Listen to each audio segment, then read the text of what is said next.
Well, what an absolutely crazy game of football that was. Probably my favourite Manchester United game of the season so far. Just in terms of overall drama and everything that happened, I could probably talk for about half an hour because there was just so many things that happened in that game. I'll try my best not to, but you just never know. I'll start with my overriding feeling, which is I am happy with the result. Look, I said this morning when I did my prediction, I thought Barcelona were going to win. I did 2-1 as my prediction for the game today and said that I would take that going back to Old Trafford a goal down.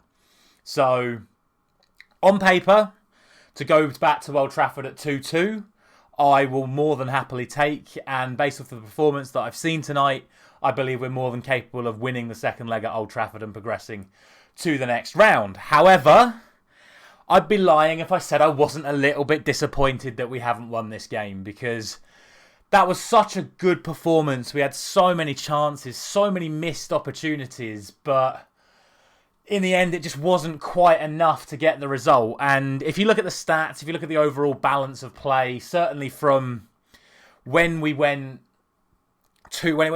game went to 2-2, Barcelona then looked like they were the team that were going to win it. But there was certainly a period of that second half where we got our 2 goals that I genuinely believe we could have made it 3 or 4 if we'd have just kept going and going and going.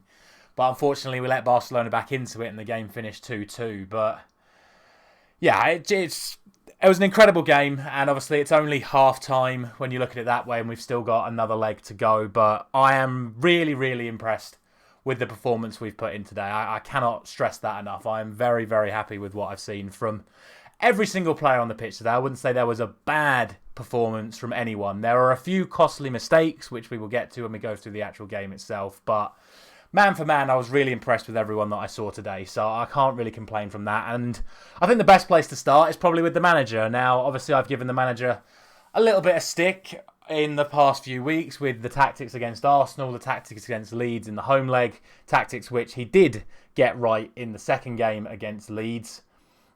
I think I said that wrong a second ago, but yeah, the game against Arsenal, the game against Leeds, I was very critical of Ten Hag, but today I thought he got it right. And to think that we started the game and played, well, the entirety of the game with Weghorst, centre forward, playing at literally central midfield. Like they were saying on commentary, he was playing at number 10. He was not playing number 10. Fred played more forward than Weghorst, I would say, over the balance of the game in that. Like he was very much playing central midfield in the Sabitzer role, in the Ericsson role, in the McTominay role, whatever. One of the 2 box-to-box midfielders. He was not playing number 10, Weghorst. Speaking of number 10s, our actual number 10, not actual number 10, our usual player in the number 10 role, Bruno Fernandes, was playing at right mid. And then, of course, Luke Shaw still playing at centre-back. So to go to the new camp, making that many sort of tactical changes, playing that many players out of position and still producing a performance like that, you really have to give Ten Hag credit for how he's built this team for this game. So, really, really happy with that. And like I say, happy that we've got the performance that we put in. However, we've not got the result that, we probably should have got. I would be wrong for me to say that we deserve to win that game. Because, again, if you look at the balance of the stats, I think a 2-2 draw, maybe even a 3-3 draw, would have been the fair result. We had an equal amount of chances. Both keepers were forced into several saves. Ter Stegen made a couple of good ones. De Gea made a couple of crucial ones towards the end of the game. So it would be wrong for me to sit here and say that we deserved to win the game. But I still think we should have won the game. And that's where the sort of missed chances come into it. Weghorst with one of the easiest chances. Like I said earlier, he is a centre forward. His job is to put the ball in the net in those areas of the pitch. And to miss that chance is absolutely criminal. And then Rashford had some chances. Sancho, right at the start of the second half, ball comes across. Weghorst misses it once again. And Sancho has the time to just put it in the far corner. And he decides to go with his left foot, toe punts it wide. Straight down the other end. Barcelona get a corner. And then the first couple of serious mistakes take place in conceding the goal from the corner. And those of you that have watched my reaction videos before are going to be completely unsurprised when I say David De Gea for the goal from the corner, because yet again, it is a header in the 6-yard box from a cross or a corner. And you have to ask, where was David De Gea once again? In the first half, he came all the way out for one and punched it on the penalty spot. So if he was able to do that in the first half, why is he not brave enough to then come out and do it again when it, clearly mattered? Now, I know, again, they mentioned it on commentary, Malacia's let his man go, Fred's not jumped to defend it, and those in themselves are mistakes, but I would still be backing my goalkeeper to get a ball in that area of the pitch. And obviously, he's then flapped at it as well, and the ball's ended up in the back of the net, and we go 1-0 down, which at the time felt like a bit of a sucker punch because we were playing very well. I thought we were the better team in the first half and made the better start to the second half in those first couple of minutes.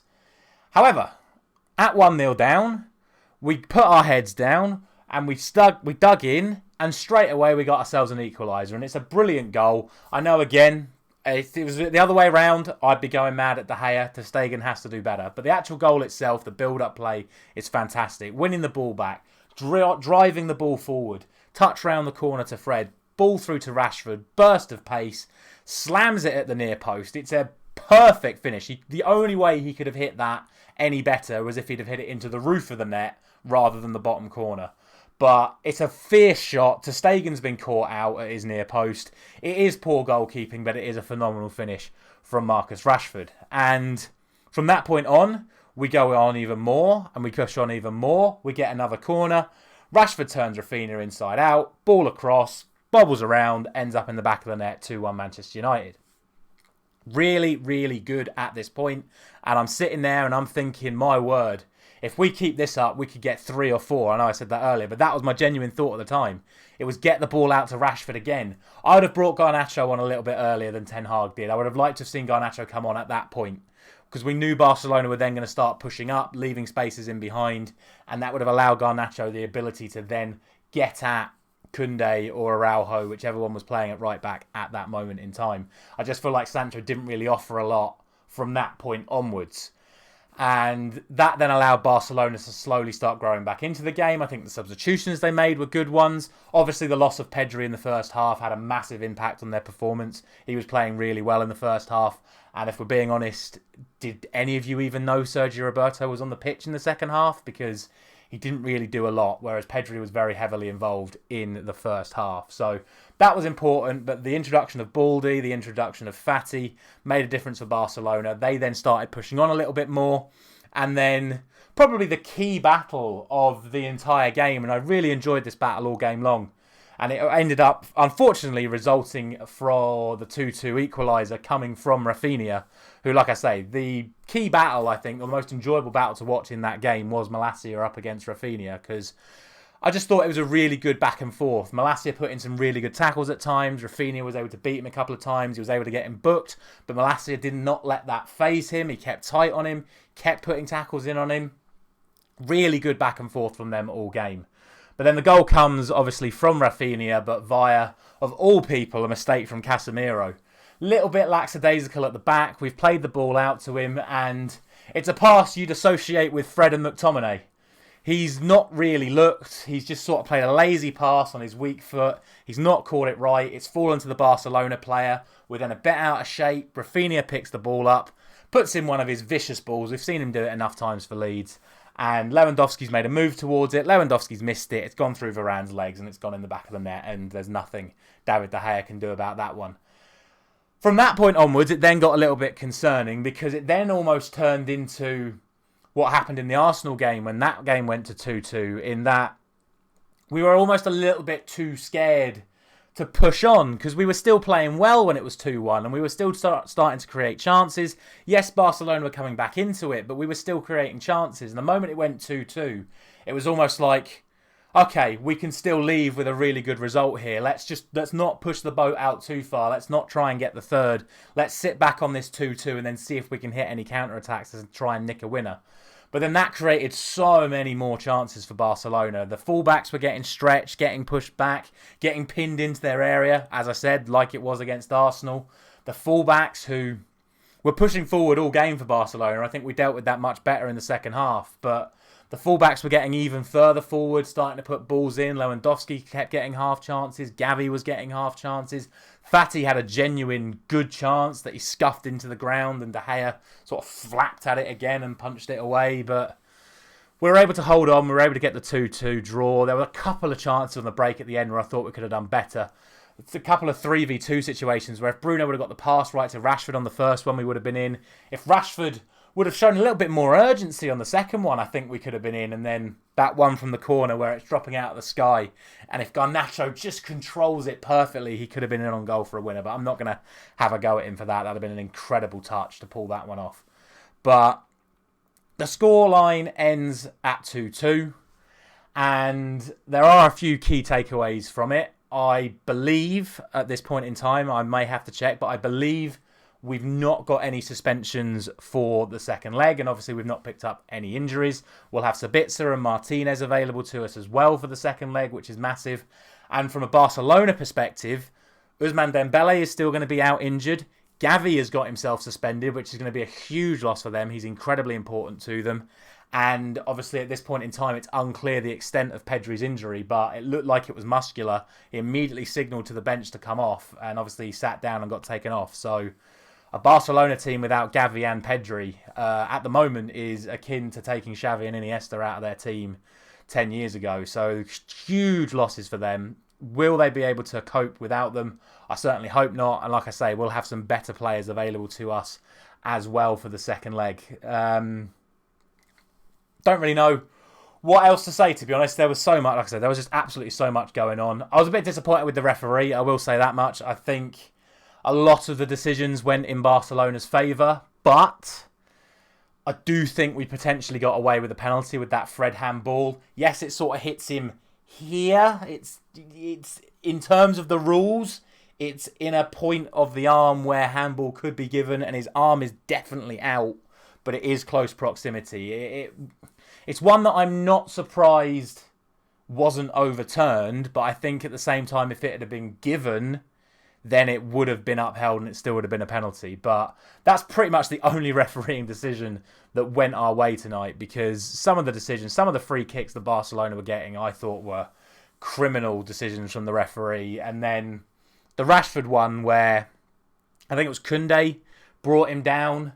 Take your pick. It's either a penalty or it's a last man red card for cleaning him out as he's about to get through on goal. So how VAR hasn't made the decision to pull that back, I'm assuming what they've decided is that it was outside the box and not worthy of a red card, is my only assumption, because it was definitely a foul, especially when then 30 seconds later Fred and Gavi have the exact same incident and Barcelona get a free kick. I'd have absolutely lost it if that had gone in. But like I say, all in all, I think we've shown up tonight. I think we've shown the best team in Spain right now what we're capable of, and hopefully we've sort of sent out a message to the other big teams that we are starting to make an impact. I know it's a Europa League game.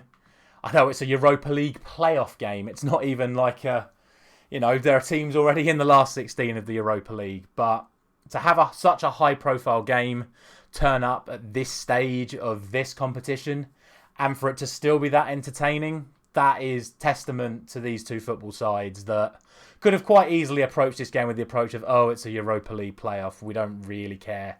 We're just not going to bother. We'll just kick it about. If we win, great. If we don't, who cares? It's the Europa League. No, both teams gave it their all tonight. They wanted to prove that they were the better team, and that is what you hope when two big teams do come together. You want them to play to their absolute potential.